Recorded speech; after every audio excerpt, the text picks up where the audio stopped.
உருவாய் அருவாய் உளதாய் இலதாய் மறுவாய் மலராய் மணியாய் ஒளியாய் உருவாய் அருவாய் உளதாய் இலதாய் மறுவாய் மலராய் மணியாய் ஒளியாய் கருவாய் உயிராய் கதியாய் விதியாய் கருவாய் உயிராய் கதியாய் விதியாய் குருவாய் வருவாய் அருள்வாய் கூகனே உருவாய் அருவாய் உளதாய் இலதாய் மறுவாய் மலராய் மணியாய் ஒளியாய் கருவாய் உயிராய் கதையாய் விதியாய் கருவாய் உயிராய் கதையாய் விதியாய் குருவாய் வருவாய் அருள்வாய் கூகனே. தரணி புகழ் போற்றும் சாதுரியம் படைத்தவரும் தன்னிகரில்லா புகழுக்கு சொந்தக்காரரும் தன்னிச்சையாய் சேவலமிக்க சுயாட்சி பெற்றவரும் மக்களால் மதிக்கப்படும் நன்மதிக்கு பெற்ற மாணிக்கமாய் விளங்கும் நன்மக்கள் பற்றி இடம்பெறும் தடாகம் தங்க தடாகம் பறிக்கும் தாமரை மலர்கள் போல் இதயம் படுத்த சிம்மத்தில் உதித்த சிங்கங்களே, உங்களுக்கு கோடான கோடி வணக்கங்கள்.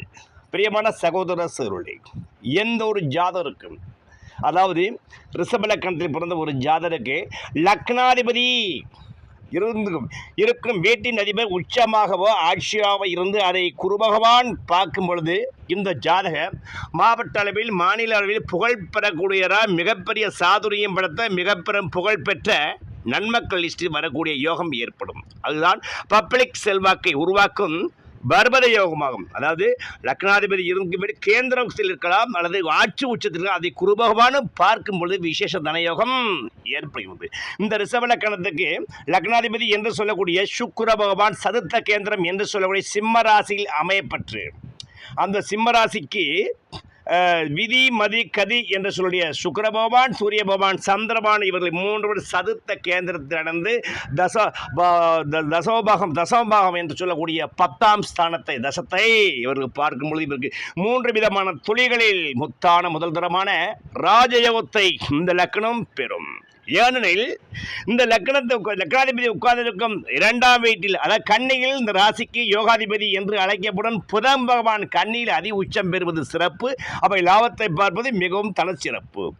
இந்த தனவீட்டுக்கு 11ஆம் வீட்டில், அதாவது கடக வீட்டில் இந்த ராசிக்கு 9க்குரிய, அதாவது 6க்குரிய சனி 12 வருது விவரத ராஜயோகம்.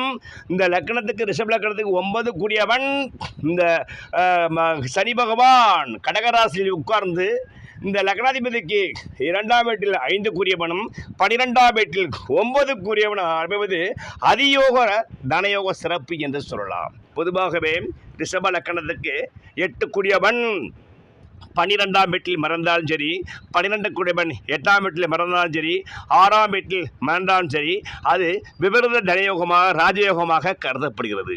அந்த வகையில் இந்த ரிஷப லக்னத்துக்கு 8க்குரிய குரு பகவான் மேஷம் என்று சொல்லக்கூடிய 12ஆம் வீட்டில் மறைந்து, அதாவது இந்த காலபுருஷனுக்கு 10க்குடைய சனி பகவானுக்கு 10ஆம் வீட்டில், காலபுருஷனுக்கு 10க்குடைய சனி பகவானுக்கு 10ஆம் வீட்டில் அமையும் பொழுது மத்திய வயதுக்கு ராஜாங்கத்தை அசைக்கக்கூடிய அரசியல் மிகப்பெரிய தந்திரியாக மிகப்பெரிய அரசாங்க மந்திரியாக வரக்கூடிய ராஜயோகத்தை இந்த ஜாதக பெறுவார். இதற்கு இந்த ஜாதகருக்கு பேசும் அந்த கேந்திரத்தில் ராகினிக்க பிரபலனா ராஜாக்கள் சேவையுள்ளோன் வீசுகின்றத்தனம் படைத்து சீமானாகி விதரணையாய் வாழ்ந்திடுவான். இன்னது கேளே தேசுபெரு பட்டாடை அணிகள் சேர்ப்பன் தவிட்டாத வாழ்க்கையுள்ளோன் திரண்ட கீர்த்தி மாசில்லா மன்னமனாய் பல நாள் மட்டும் என வாழ்ந்திருப்பாய் என உரைத்தோர் முனிவோர்தானே என்று புலிப்பாணி சித்தர் கூறிய போல இந்த லக்னாதிபதி உட்கார்ந்து வீட்டிற்கு 4, 7, 10 ராகு பகவான் உட்கார்ந்திருப்பது அதியோக சிறப்பு. அந்த வகையில் இந்த லக்னாதிபதிக்கு 4ஆம் வீட்டில் விருச்சிகத்தில் செவ்வாய் பகவான் வீட்டில் ராகு உட்கார்ந்து அந்த ராகு பகவான் புஷ்கர சாரம் பெற்று விஷாகம் சாரம் பெற்றிருப்பது சிறப்பு. ஏற்கனவே இந்த குரு பகவான் இந்த ராகு பகவான் சாரத்தின் அதிபதியில் விபரீத ராஜயோகத்தில் இருக்கின்றார். அப்படிப்பட்ட ஜாதருக்கு இந்த ராகு திசை 18 படம் நடந்த அந்த 18 படக்கால அகிலமே போற்றும் அசத்தலான ஆச்சரியமான மாபெரும் ராஜயோகத்தை பெற்று இந்த ஜாரகள் புகழ் பெற்று அனைவரும் வியக்கத்தக்க ராஜாவுக்கெல்லாம் ராஜாவாக வரக்கூடிய மிக பெரும் ரோஜாவாய் வருவது திண்ணம். ஏனெனில் பொதுவாகவே பானுமைந்தன் என்று சொல்லக்கூடிய சனீஸ்வர பகவான் மகர முதல் நண்டுக்குள் அமையும் போது சிறப்பு. அதுவும் இந்த சந்திர பகவான் இந்த லக்கணத்துக்கு கேந்திரத்தில் அமைந்து இந்த கடகராசியில் சனி பகவானும் மகர ராசியில் குரு பகவானும் உட்கார்ந்து காலபுருஷனுக்கு 9 கூடிய குரு 9ஆம் வீட்டை பார்க்கும் அமைப்பும், காலபுருஷனுக்கு 10 கூடிய சனி 10ஆம் அதிபதி 10ஆம் வீட்டை மகர ராசியை பார்க்கும் அமைப்பும் ஏற்பட்டு ராகு திசையும் நடந்தார். இந்த ராகு திசை 18 வருட காலங்களில் இந்த ஜாதக அரசாங்கத்தில் மிகப்பெரிய அரசியல் நிபுணயோகம் பெற்றவராய் இருக்கக்கூடிய ராஜயோகத்தை இந்த கலியுக கர்த்தா ராகு பகவான் கொடுத்து விடுது நிதர்சனம்.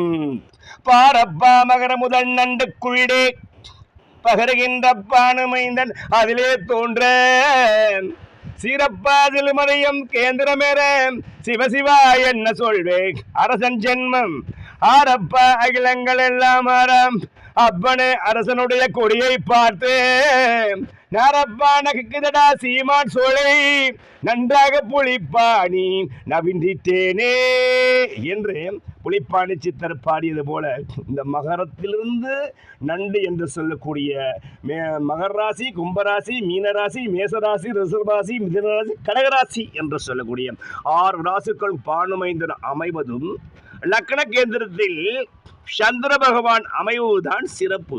அந்த வகையில் இந்த சந்திர பகவான் இந்த ரிஷப லக்னத்துக்கு 4ஆம் வீட்டு சதுர்த்த கேந்திரத்தில் சிம்மத்தில் அமைந்திருப்பது விசேஷம். இன்னொரு விசேஷம் சொல்லுகிறேன்.